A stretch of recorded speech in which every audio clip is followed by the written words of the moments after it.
Pose with the fans. Pose with the pose with the pose with the fans. Pose with the pose with the pose with the fans. Pose with the fans.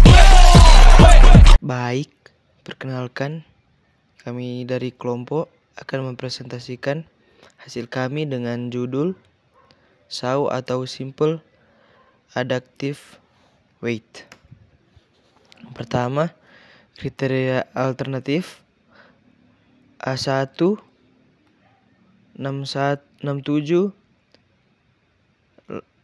78 67 78, A2 90 56 45 56 98, A3 56 89 74 867 55, A4 67 89 23 45 20, A5 34 78 67 78 40. Dan kriteria C1, C2, C3 dan C4 dan C5.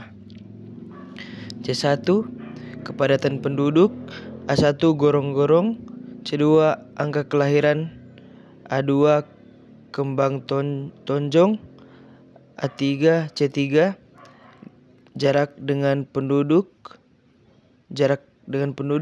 A3 pandang TG, C4 jarak dengan SD lain, A4 PD, C5 harga tanah dan A5 sigli. Misal ada 3 lokasi potensial ABC dan kita memiliki 3 kriteria utama: aksesibilitas bobot 0,4, keamanan bobot 0,3 dan luas lahan bobot 0,3. Kriteria aksesibilitas 0,4 80 90 70, keamanan 0,3, luas lahan 0,3, 95 85 90 75 80 85. Dalam soal yang diberikan, bobot yang telah ditentukan adalah kriteria 1 0,15, kriteria 2 0,15, kriteria 3 0,2, kriteria 4 0,2, kriteria 5 0,3. Memeriksa total bobot, mari kita jumlahkan semua bobot. 0,15 tambah 0,15 tambah 0,2 tambah 0,2 tambah 0,3 sama dengan 1. Jumlahkan semua bobot. Hasilnya total bobot sudah benar, yaitu 1 atau 100%. Ini berarti bahwa semua kriteria telah diberikan bobot yang sesuai dan tidak ada kriteria yang terlewat. Dan nilai total 80 kali 0,4 tambah 95 kali 0,3 tambah 75 kali 0,3 sama dengan 83,5. Jadi yang sama untuk lokasi B dan C. Kemudian bandingkan nilai total dari ketiga lokasi. Benefit dan cost benefit. Semua faktor positif akan keuntungan yang diperoleh dari suatu pilihan. Cost, biaya, semua faktor negatif atau pengorbanan yang harus dilakukan untuk suatu pilihan. Harga tanah, dalam konteks ini harga tanah dianggap sebagai satu-satunya biaya atau cost. Semua faktor lainnya seperti lokasi, potensi pengembangan dan lain-lain dianggap sebagai benefit. Interpretasi data yang diberikan. Angka-angka yang diberikan dalam kurung 90, 89, 78, 78, 20 mungkin mewakili rasio benefit terhadap cost untuk beberapa opsi yang berbeda. Angka yang lebih tinggi menunjukkan rasio benefit yang lebih besar dibandingkan dengan cost. Contoh penerapan, misalkan kita sedang memiliki lokasi untuk membangun sebuah pabrik, kita memiliki 5 opsi lokasi yang berbeda. Angka-angka tersebut bisa mewakili perbedaan antara nilai properti atau benefit dengan harga tanah cost untuk masing-masing lokasi. Yang pertama, lokasi dengan nilai 90 memiliki rasio benefit terhadap cost yang paling tinggi, artinya nilai properti jauh lebih besar dibandingkan dengan harga tanah. Lokasi dengan nilai 20 memiliki rasio benefit terhadap cost yang paling rendah, artinya harga tanah relatif mahal dibandingkan dengan nilai properti yang diperoleh. Langkah-langkah umum dalam normalisasi. Yang pertama, identifikasi benefit dan cost. Tentukan secara jelas apa yang termasuk dalam benefit dan cost untuk setiap opsi.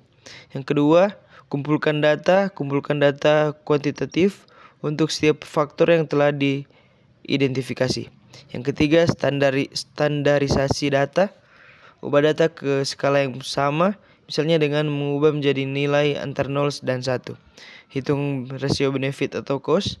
Bagi nilai total benefit dengan nilai total cost untuk setiap opsi. Yang kelima, bandingkan setiap benefit atau cost untuk setiap opsi dan pilihan. Opsi dengan rasio tertinggi jika tujuannya adalah memaksimalkan keuntungan. Dan ada item-item yang seperti ini yang tertera di layar. Item pertama 20%, item kedua 20%, item ketiga 20%, item keempat 20%, dan item kelima 20%.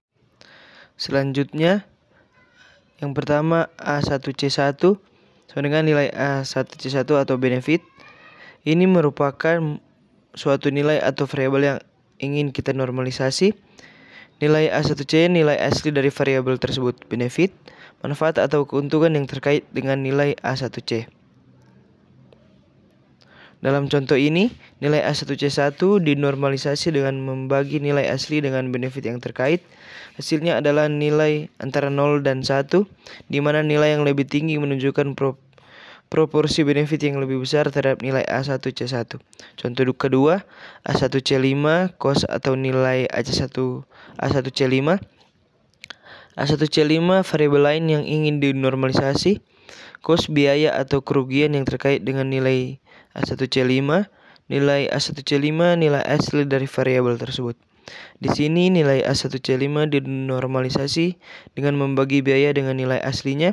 Hasilnya juga akan menjadi nilai antara 0 dan 1, di mana nilai yang lebih tinggi menunjukkan proporsi biaya yang lebih besar terhadap nilai A1C5 dan seterusnya. Interpretasi hasil. Yang pertama, nilai yang mendekati 1 menunjukkan bahwa benefit jauh lebih besar daripada nilai atau biaya yang terkait. Yang kedua, nilai yang mendekati 0 menunjukkan bahwa biaya jauh lebih besar daripada nilai atau benefit yang terkait. Nilai di antara 0 dan 1 menunjukkan proporsi relatif antara benefit dan biaya. Persamaan A1C1 sama dengan nilai normalisasi R kali W. A1C1 ini adalah nilai akhir atau skor yang akan digunakan untuk peringkat. Nilai ini merupakan gabungan dari dua komponen, nilai normalisasi R, nilai yang telah dinormalisasi sebelumnya, menunjukkan proporsi relatif antara benefit dan cost. W, bobot atau weight, menunjukkan tingkat kepentingan suatu kriteria. Bobot ini biasanya ditentukan secara subjektif berdasarkan penilaian terhadap pentingnya masing-masing kriteria. Perkalian nilai normalisasi R dikalikan dengan bobot W. Ini berarti bahwa semakin tinggi nilai normalisasi R, artinya semakin baik performanya. Dan semakin tinggi bobot atau kriteria, maka nilai A1C1 akan semakin besar. Contoh perhitungan A1C1 sama dengan 0,744 kali 0,15 sama dengan 0,111. 0,744 ini adalah nilai normalisasi R yang telah kita hitung sebelumnya. 0,15 ini adalah bobot atau weight yang diberikan untuk kriteria tertentu. 0,111 ini adalah nilai akhir A1C1 setelah dikalikan dengan bobot. Nilai ini akan digunakan untuk membandingkan dengan nilai A1C1 dari kriteria lain dan menentukan peringkat. Nilai A1C1 yang lebih tinggi menunjukkan bahwa opsi atau alternatif tersebut lebih baik dibandingkan dengan opsi lain karena memiliki kombinasi nilai normalisasi R yang tinggi atau performa baik dan bobot kriteria yang tinggi atau kriteria tersebut sangat penting. Selanjutnya, kriteria C1, C2, C3, C4, C5. Inilah berbagai kriteria yang digunakan untuk mengevaluasi setiap alternatif. Alternatif A1, A2, A3, A4, A5 adalah opsi-opsi yang ingin kita bandingkan.